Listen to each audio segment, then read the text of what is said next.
రేఖాకృతమైన లోపమే కనబడుతుంది. మొట్టమొదటిది ప్రభుత్వ వైఫల్యం.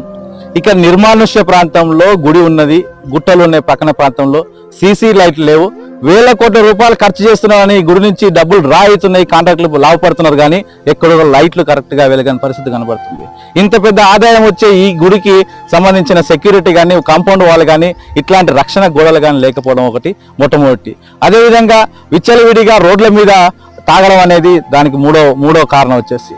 లేదా రాత్రిపూట భక్తులు నిద్రిస్తున్న క్రమంలో వాళ్ళ భద్రతని చూడాల్సిన అధికారులు ఎవరు కూడా పట్టించుకోకపోవడం, ఈ కాంట్రాక్ట్ ఎంప్లాయీస్ మీద వాళ్ళు ఆధారపడడం, ఇక్కడ మరుగుదొడ్లు మూతం తాళం వేసి ఉండడం, ఇట్లాంటి చేయడం వల్ల జనాలు వచ్చేసి ఇబ్బందులు పడుతున్నారు. ఇదంతా ఖచ్చితంగా అధికార లోపం, ప్రభుత్వ వైఫల్యంగానే కనబడుతుంది.